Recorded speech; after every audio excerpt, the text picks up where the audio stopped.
Hello, viewers. Welcome back to English and Literature with Carol. We're still on Fathers of Nations. Thank you for always being here. I've seen very many of you have been subscribing. Thank you so much for watching, for telling your friends who are preparing for the KCSE 2024 on Fathers of Nations. It's a compulsory set novel that each and every candidate in Kenya should prepare for you to do extremely well in the literature part. That is the paper 2, question 2, that is the excerpt. You never know, even question 3, no, question 2, paper 3 can also appear. So be very careful and pay attention. We've been analyzing this book in a joyful manner, something you can enjoy, something you can relate with, and that's what we have decided to do. We use the episodic approach. These episodes, there are some interesting aspects that I would like you to pay attention to. In the previous video, we mentioned how Pastor Chiamaka was called by the guide. He was given a mobile phone that he should be communicating with. He needed to get back to the guy. He asked him, if I need to get back to you, what should I do, Mr. Whoever you are? Because he doesn't know who the guide is, he's hidden his identity. He told him, no, if I need you, I'll just call you. There's something interesting. When Chiamaka is called, he was told, what were you doing at the Seamount bar? He gets offended. He says simply he was taking a Pepsi. He's told, no, a pastor taking Pepsi at the bar. I think there's something interesting about Pastor Chiamaka's belief and the way he became a pastor. You'll see he's not such a righteous man. Those are some of the highlights you should be paying attention to because of the theme of religious hypocrisy. How people pretend. He trained. There's a story. There's something interesting in this book, Fathers of Nations. If you've realized, we started with the end in mind. We don't know where these characters come from, we don't know their background, but slowly we will be introduced to their behaviors. We will start with Professor Kimani Karanja. That's what we want to look at in chapter 3. We will be given a flashback of how Professor Kimani Karanja, we are told that now, we had already been told that these 4 strangers at the Seamount are at the Seamount Hotel. Now there's something interesting with the way the plot goes round. Yeah? We will now come to each character. If we start the history of Professor Kimani Karanja, you will now find out his background. He had come from the University of Oxford, just flying back to Kenya. We are taken back now to the setting in Kenya where he was just applying. And the East African University had splitted, and one of the wings was University of Nairobi. Now when he was in Oxford, they needed a lecturer because there was a split and they needed to find out, are these people going to have their lecturers? Are the students going to have their lecturers? And Professor Kimani Karanja, having never taught in a university, had applied for a lecturer's spot. For them to ensure that he did not miss that post, he is given an incentive. He is promoted. Before he even, we are told, the narrator tells us that his career was flying before taking off. We are told, even before taking off, he was already flying. There was a reason. Kenya, Tanzania, Uganda had dismantled their University of East Africa. Kenya's part of university had renamed the University of Nairobi. And now they found themselves with a vacancy. They needed to fill this vacancy. That's how in the Institute of Development Studies. That's how Professor Kimani Karanja becomes a lecturer. His career is up there. He's flying before even taking off. He is accelerating because he's an intellectual that is highly needed. He becomes a senior lecturer. He comes, makes a lot of noise and says, now we need to be relevant to the society. He has a debate and says, from today henceforth, our University of Nairobi shall be, all our universities, education shall have relevance to the society.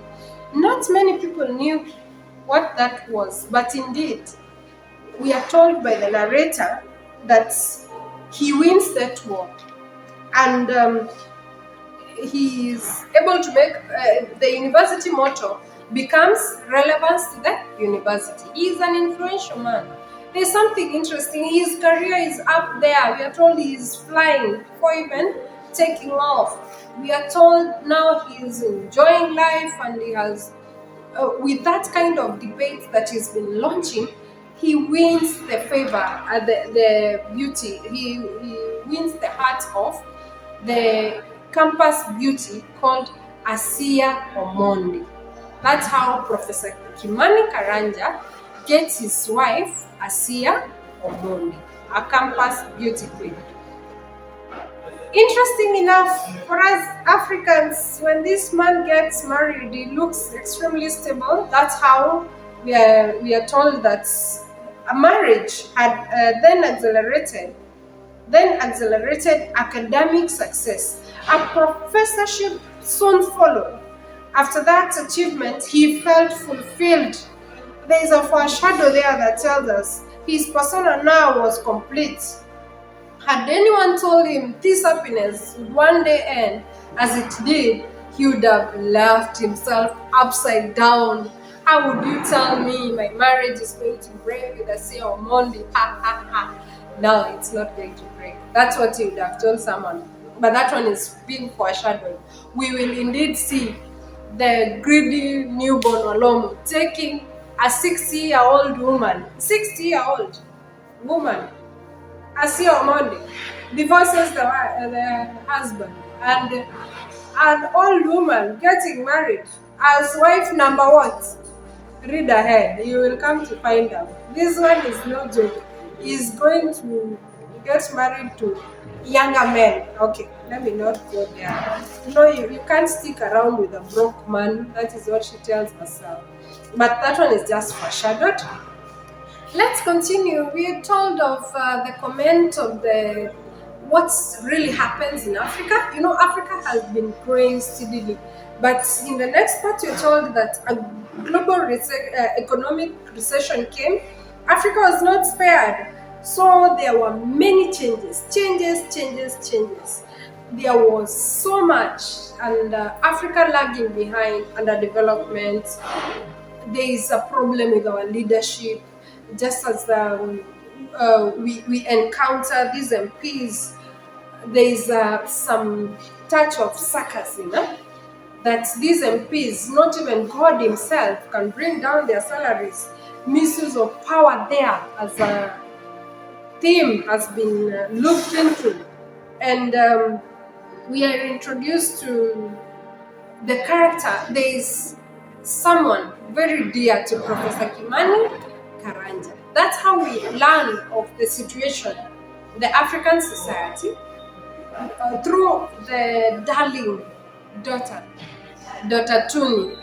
Why is she named Tuni? She's named Tuni after Tunisia. She's believed to have been conceived there. The mother had gone there for the rite, but Professor Kimani Karanja, being the intellectual he is, he had gone there for work. That's how they got the daughter, their only daughter, Tuni, after Tunisia. She's named after the country Tunisia, and they have an interesting debate of how Africa is going about. And then there is an interesting saying there that says, politics is a dirty game, yes, and we are told that, come to think of it, things change. The more things change, the more they stay the same. That is on page 25. The more things change, the more they stay the same.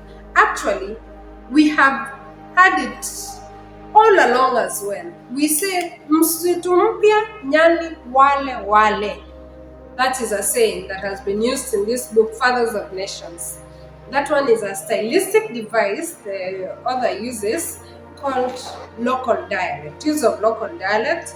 New monkeys, same old, new forest, same old monkeys as Tuni. They have this discussion, and we are told the narrator takes time to give us the stream of consciousness. What has been happening in our country, in Africa, in Kenya?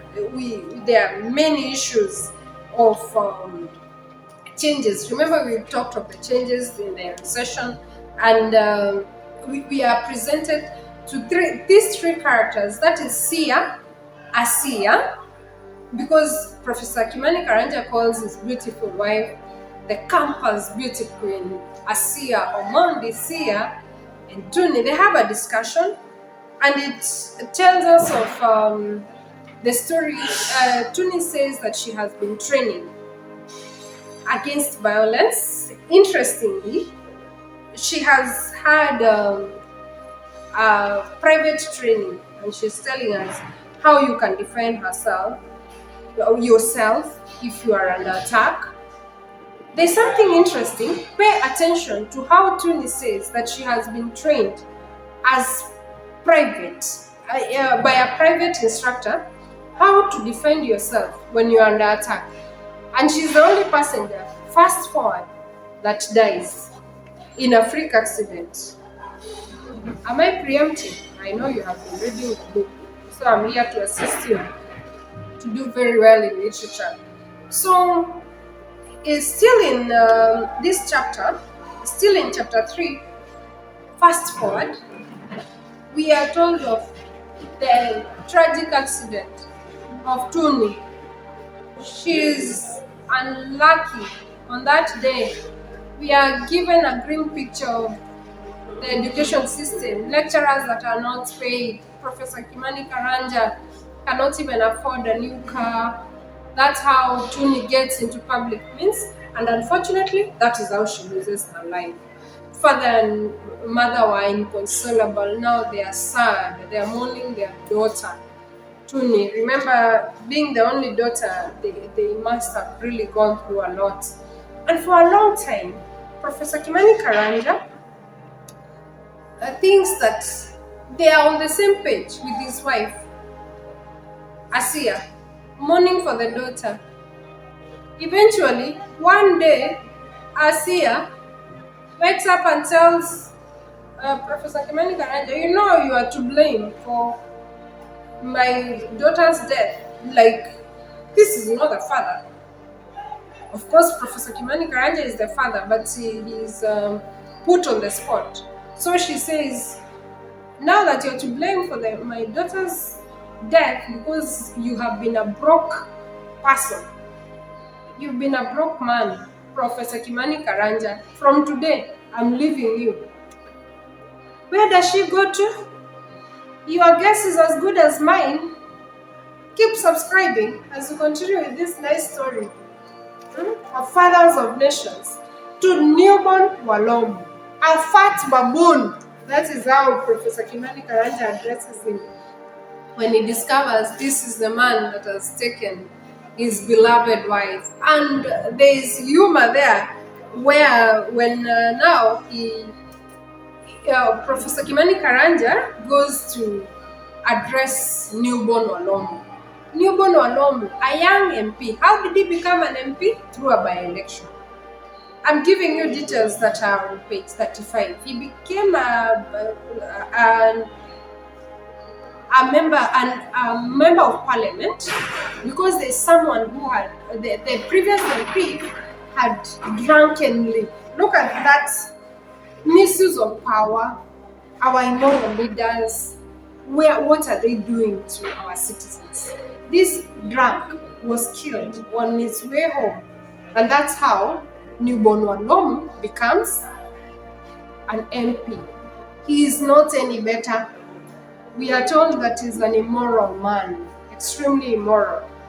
And he has taken poor Professor Kimani Karanja's wife, Asiya and he arrogantly addresses Professor Kimani Karanja when Professor tries to address him and ask him why he has taken his wife.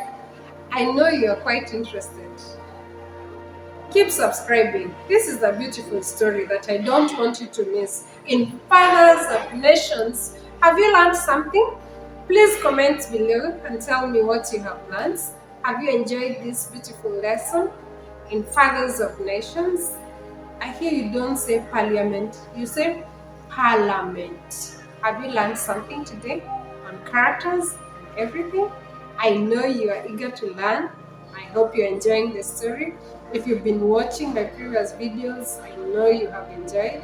See you later in the next video. Bye!